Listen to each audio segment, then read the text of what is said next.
Bismillahirrahmanirrahim. Assalamu alaikum class. Today we will learn about the zoonotic disease, in which we will learn about the leprosy, and which is Hansen disease. Leprosy or Hansen disease is an infectious disease caused by obligate intracellular bacteria or Mycobacterium leprae or Mycobacterium lepromatosis, which is an acid fast bacilli. Acid fast bacilli जो leprosy और Hansen disease जो है ये infectious disease है जिसे जो कि obligate intracellular bacterium जो है वो काज करता है, मतलब इसको जो स्प्रेड करने में या काज करने में जो वजह बनती है वो है ऑब्लिगेट इंट्रासेलुलर बैक्टीरिया और मायोबैक्टीरियम लेप्रे और Mycobacterium लेप्रोमाइटोसिस. Here is some transmission of this disease. Firstly, it is transmitted from the untreated and infected patient, nasal secretions and skin lesions. इसमें जो है वो अनट्रीटेड या इन्फेक्टेड पेशेंट जो है उसको इन्फेक्टेड पेशेंट के थ्रू ही फैल सकता है, या फिर उसको हम अनट्रीट करते हैं, मतलब उसको ट्रीट करते ही नहीं हैं. अगर उसको ट्रीट नहीं करेंगे तो वो आगे से आगे फर्दर ये डिज़ीज़ जो है वो फैलती रहती है. और इसमें जो है उसके नेज़ल सिक्रीशन के थ्रू फैलेगा और जो स्किन लेजन्स हैं, नेज़ल सिक्रीशंस होगी और स्किन लेजन्स बनने शुरू हो जाएंगे, स्किन के ऊपर लेजन्स बनना शुरू हो जाएंगे. और सेकंड ट्रांसमिशन जो है वो कॉन्टैक्ट होता है, contact with armadillos of the species Dasypus novemcinctus. 9-banded armadillos, and the armadillos is the host carrier of the bacteria. Here you can see the picture of the armadillos, which is the host carrier of the bacteria. And here is some risk factor of this disease. First risk factor is the close contact. When we close contact with the this organism, it cause this disease. Here second is the age factor. Age is the bimodial effect. Bimodial effect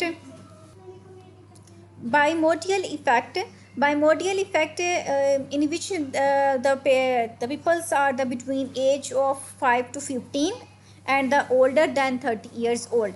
5 to 15 anybody which is very young and anybody which is very old. ठीक है, इसमें जो है वो लोग जो हैं, वो बच्चे जिनकी एज जो है वो 5 से 15 में के दरमियान होती है, बिल्कुल ही यंग होते हैं, उनको ये डिज़ीज़ के होने के चांसेस ज़्यादा होते हैं. इसी तरह वो लोग ये जो बढ़ापे की तरफ जा रहे होते हैं उनको ये डिज़ीज़ होने के चांसेस ज़्यादा होते हैं, क्योंकि उनका इम्यून सिस्टम जो है वो वीक हो रहा होता है. अगर जो बड़े लोग हैं, छोटे बच्चों को तो वैसे वीक होता है, बड़ों का वीक होना शुरू हो जाता है. जेनेटिक्स नोव्ड टू वेरिएंट्स जो हैं, जेनेटिक्स जो है वो भी अहम किरदार अदा जेनेटिक्स जो है ये भी अहम किरदार करती है इस डिज़ीज़ के फैलने में. Immunosuppression is another risk factor of this disease, in which chemotherapy and HIV positive risk factors are involved. Here is some pathogenesis of this disease of leprosy. It invades through the epithelium and the peripheral nerves. ये जो है वो फैलती है epithelial और peripheral nerves के through ये disease जो है वो फैलती है. इस तरह it is a obligate intracellular parasite that lives within macrophages. ये ओब्लिगेट इंट्रासेलुलर पैरासाइट है जो कि मैक्रोफेज के अंदर रहता है. इसी तरह जो है it is a slow growing organisms that multiply in approximately 12.5 days. ये जो है ये स्लो ग्रोइंग ऑर्गेनिजम्स है जो कि मल्टीप्लाई अपने आप को करता है, मतलब खुद को मल्टीप्लाई कर लेता है अप्रॉक्सीमेटली 13 days के अंदर या अप्रॉक्सीमेटली 12.5 days के अंदर अपने आप को ये मल्टीप्लाई करता है. Growth most efficient and fastest at temperature of 27 to 33 degree Celsius. इसकी ग्रोथ जो है वो मोस्ट एफिशिएंट होती है और फास्ट होती है 27 से 33 डिग्री सेल्सियस के दौरान. मतलब इस टेम्परेचर के दौरान इसकी जो ग्रोथ है वो भी बहुत ज़्यादा होगी और ज़्यादा तेज़ी से होगी। और इसी तरह जो है ये लेप्रोसिस जो है मतलब हैंसन डिजीज़, मतलब जो बैक्टीरिया के थ्रू डिजीज़ हो रही है, वो इफ़ेक्ट करती है coolest part of the body, the most, मतलब जो बॉडी के बहुत सॉफ्ट पार्ट हैं, कूल पार्ट हैं, उनको ये इफ़ेक्ट करती है, like skins, eyes, nose and mucous membrane of the respiratory tract. इसमें जो है आप यहाँ पे देख सकते हैं स्किन है या फिर नोज़ है, ये म्यूकस मेम्ब्रेन जो है या रेस्पिरेटरी ट्रैक, रेस्पिरेटरी ट्रैक जो है उसको ये क्या करेगी, इफ़ेक्ट करेगी, ज़्यादातर उन पार्ट्स को ये इफ़ेक्ट करती है। Most individuals do not become infected after exposure. बहुत सारे इंडिविजुअल्स ऐसे होते हैं जो कि इन्फेक्टेड नहीं होते इसके एक्सपोजर के बाद, लेकिन अगर ये एक्सपोजर हो जाए तो ये क्रोनिक ग्रेन्युलोमाइट्स डिजीज़ काज करता है। ठीक है, मोस्टली तो इफेक्टेड है, इसके थ्रू इन्फेक्ट नहीं हो रहे, इससे एक्सपोजर जब इसका टच हो जाता है, क्लोज कॉन्टैक्ट अगर हो जाए तो एक्सपोजर के दौरान ये इफेक्टेड नहीं होते। लेकिन अगर इस कोई पेशेंट इससे एक्सपोजर हो जाए तो उसका जो असर है वो देर तक रहेगा और क्रोनिक होगा और ग्रेन्युलोमाइट्स डिजीज़ काज करेगा। मतलब ये देर तक रहने वाली डिजीज़ है अगर जब तक इसका हम इलाज नहीं कर सकते और नहीं करेंगे, और ये दूसरों अगर पेशेंट जो है वो अनट्रीटेड है तो ये आगे से आगे जो है वो फर्दर फैलता रहेगा। Here is some subtypes of this disease. Here are 3 subtypes. Number 1 is paucibacillary, which is also known as a tuberculoid leprosy, and the second subtype is the multibacillary, which is a lepromycosis leprosy, and the third one is the borderline leprosy, which is a mixed presentations. And the first subtype is paucibacillary tuberculoid leprosy, in which 5 or less synthetic hypopigmented lesions are present. इसमें जो है वो 5 या 5 से कम hypopigmented lesions जो हैं वो होते हैं। ठीक है, these lesions are the well defined and they are the dry lesions. Nerve involvement occurs earlier, leading to enlarged peripheral nerves and the neuropathy pain. अब इसमें जो है नर्व जो इन्वॉल्वमेंट होती है वो जल्दी हो जाती है, अर्ली होती है। ठीक है, और इनलार्ज करेगी पेरिफेरल नर्व्स को और न्यूरोपैथिक पेन्स को। पॉसिबिलिटी ट्यूबरक्लॉइड्स जो है इसमें 5 या 5 से कम जो है वो हाइपोपिगमेंटेड लीजन्स जो हैं वो बनते हैं और वेल डिफाइंड होंगे और ड्राई लीजन्स जो बनेंगे। ठीक है, लेकिन इसमें जो है नर्व इन्वॉल्वमेंट अगर होगी तो वो अर्ली होगी, बाद में नहीं, मतलब जल्दी हो सकती है, जो कि इलाज कर देगी पेरिफेरल जो नर्व्स होंगे। ठीक है, जो पेरिफेरल नर्व्स होंगे या फिर न्यूरोपैथिक पेन ये भी काज कर सकती है। It is also called single lesions paucibacillary in which only one lesion is involve, and the second is multi-bacillary lepromycosis leprosy, in which 6 or more symmetrical lesions are involved. It is also called leonine facies, in which facials, nodules, loss of eyebrows and thickened pinnans are involve. इसमें जो है वो लियोनॉन fishes जो है वो involve होते हैं, जिसमें जो है वो लॉस ऑफ आईब्रो हो सकती हैं और पिना जो है वो थिक हो सकता है। उसमें पॉसिबिलिटी ट्यूबरक्लॉइड में जो था वो 5 या इससे कम हाइपोपिगमेंटेड लेशंस बनते हैं, मतलब 5 या इससे कम या 1 भी बन सकता है। इसमें जो है वो 6 बन सकते हैं या इससे ज़्यादा बन सकते हैं, मतलब 6 या 6 से ज़्यादा भी बन सकते हैं। इसी तरह जो है इसमें जो है वो आईब्रोज का लॉस हो जाता है, पिना जो है वो थिक होना शुरू हो जाता है और जो है सिमेट्रिकल लीजन्स बनते हैं और जो नर्व इन्वॉल्वमेंट होती है वो लेटर होती है। ठीक है, इसमें जो थी वो नर्व इन्वॉल्वमेंट जो थी वो अर्लियर थी, इसमें जो नर्व इन्वॉल्वमेंट जो है वो लेटर है। Nerve involvement occurs later in presentation more insidious, ये जल्दी हो जाती है और ये बाद में होती है। इसका असर जल्दी होगा और इसका जो है वो बाद में नर्व इन्वॉल्वमेंट में जो है वो लेट हो जाएगी और इसमें जो नर्व इन्वॉल्वमेंट जो वो जल्दी हो सकती है। थर्ड सब type is the sub borderline leprosy, which is a mixed presentation. the borderline leprosy, which mixed presentation of the paucibacillary leprosy and the multibacillary leprosy. ये जो है वो मिक्सचर है, मिक्स प्रेजेंटेशन होती है दोनों सब टाइप्स की. फर्स्ट सब टाइप जो है वो पॉसीबेसिलरी है एंड सेकंड सब टाइप जो है वो मल्टी बेसिलरी है. इसलिए ये पॉसी और मिक्स मल्टी जो है ये इन दोनों का मिक्स प्रेजेंटेशन होगी, बॉर्डरलाइन होगी इन दोनों के दरमियान. Here is the some pictures of this disease. First is the paucibacillary leprosy and second is the borderline leprosy and third is the multibacillary leprosy. In the first two pictures you can see the paucibacillary leprosy in which you can see the hypopigmented lesions. Hypopigmented lesions are the dry lesions. ठीक है, okay. इसमें dry lesions जो होंगे इसमें hypopigmented जो है. Second वाले में जो आप देख सकते हैं ये वाला जो है ये हाइपोपिगमेंटेड लीजन्स हैं और ये वाला जो है ये मतलब पॉसीबेसिलरी लेप्रोसी वजह से हुआ है और ये वाला जो है ये मल्टीबेसिलरी लीजन्स के मतलब सिमेट्रिकल लीजन्स होते हैं. इसमें यूनॉन एसिस फेशिस होते हैं. ठीक है, ये जो है मल्टीबेसिलरी लेप्रोसी जो है ये सिमेट्रिकल लीजन्स हैं, मिलिनॉन फेसिस हैं. इसमें मतलब क्या हो सकते हैं, इसमें 6 और मोर लीजन्स बनते हैं इसमें और लेटर बनते हैं. इसमें जो है वो 1 बनता है या 5 बन सकते हैं और अर्लियर बनते हैं. ये आप देख सकते हैं ये मिक्सचर है इन दोनों का, पॉसीबेसिलरी का और मल्टीबेसिलरी का ये मिक्सचर है. Here you can see the pictures of the multibacillary in which the loss of the appetite. You can see the loss of the appetite. यहाँ पर जो loss of the eyebrows, यहाँ पर जो आईब्रोज जो है उसका लॉस हो जाता है.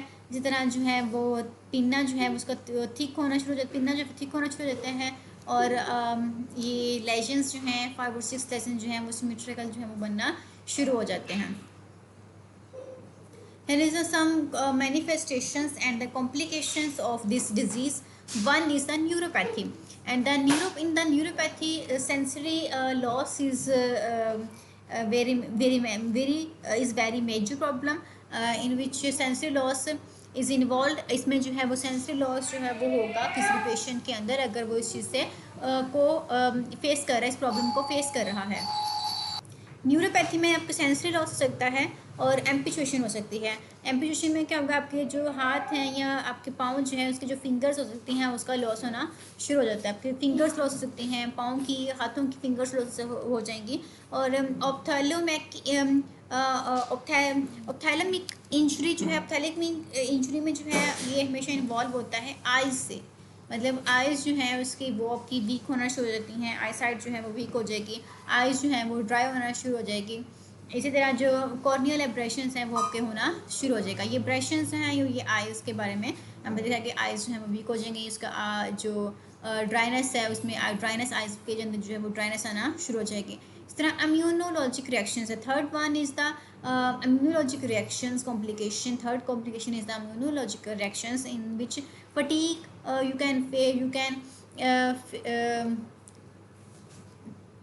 you can suffer from the fatigue, fever, arthritis, neuritis and ritis. इसमें जो है आपको फटीग हो सकती है, फीवर हो सकता है, राइटिस हो सकता है, न्यूराइटिस और एथराइटिस ये सभी डिजीज़ जो हैं आपको हो सकती हैं. इसी तरह इसकी 2 टाइप्स हैं, type 1 and type 2. Type 1 is occurs in the borderline leprosy patient. ये किसमें होगा, बॉर्डरलाइन लेप्रोसी पेशेंट के अंदर हो सकता है. In the type 2 erythema nodosum leprosum, it occurs in the lepromatous disease, sudden eruption of multiple painful nodules. इसमें क्या होंगे, पेनफुल नोड्यूल्स हो सकते हैं और ये एरिथ्रीमा नोडोसम लेप्रोसम के अंदर टाइप 2 जो होता है.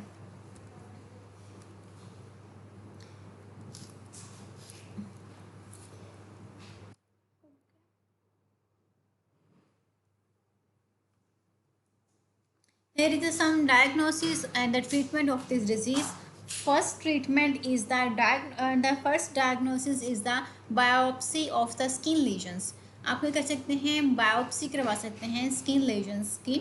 in the biopsy of the skin lesions, the acid fast bacillus staining is used and the second is the PCR is used. इसमें क्या है, acid fast bacillus staining को आप इस्तेमाल करते हैं और PCR पोलीमरेज चेन रिएक्शन का आप इस्तेमाल कर सकते हैं. इन दोनों के इस्तेमाल से जो है बायोप्सी के इस्तेमाल स्किन लेजन के थ्रू आप इसको डायग्नोज कर सकते हैं.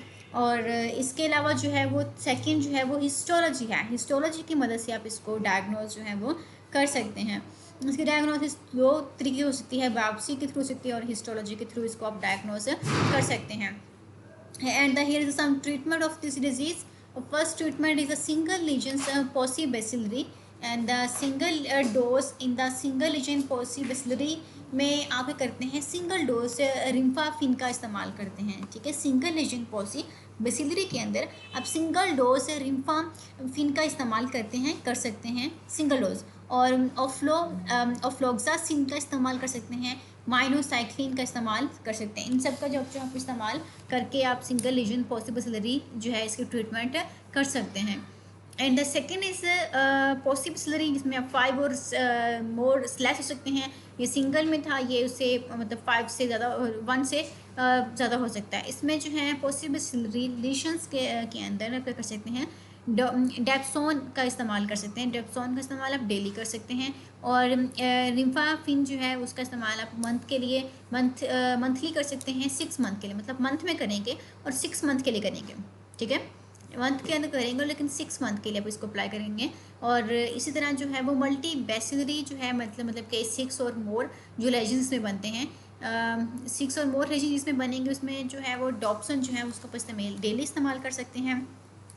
इसी तरह जो है रिम्फाफिन जो है उसको मंथली इस्तेमाल कर सकते हैं। और सैलोफिजामीन जो है वो मंथली इस्तेमाल करेंगे 12 मंथ्स के लिए, ठीक है। अगर हाई डोज का इस्तेमाल कर रहे हैं आप इसमें, सैलोफिजामीन जो है अगर हाई डोज में आप इसका इस्तेमाल करें तो वो मंथ में इस्तेमाल करेंगे, ठीक है, एक मंथ में एक बार तो, लेकिन वो 12 मंथ्स के लिए आपको दी जाती है, ठीक है। इसकी ट्रीटमेंट जो है करनी पड़ेगी वो 12 मंथ्स के लिए करनी पड़ेगी और एक मंथ में एक बार आप करवा सकते हैं। इस तरह अगर इसके हम एडिशनली अगर हम इसकी लो डोज इस्तेमाल कर रहे हैं, सैलोफिजामीन की अगर लो डोज का इस्तेमाल है तो आप उसको डेली कर सकते हैं 12 मंथ्स के लिए, ठीक है। हाई डोज में आप उसको मंथली में इस्तेमाल कर सकते हैं। अगर आप उसका लो डोज इस्तेमाल करें तो फिर आप उसको मंथ में डेली इस्तेमाल करें, लेकिन 12 मंथ्स के लिए ही इस्तेमाल करेंगे ये भी 12 मंथ्स के लिए, लेकिन मंथ में करेंगे ये आपके करेंगे 12 मंथ्स के लिए, लेकिन वीकली मतलब डेली आप कर सकते हैं, पर डे के लिहाज इसको इस्तेमाल आप कर सकते हैं।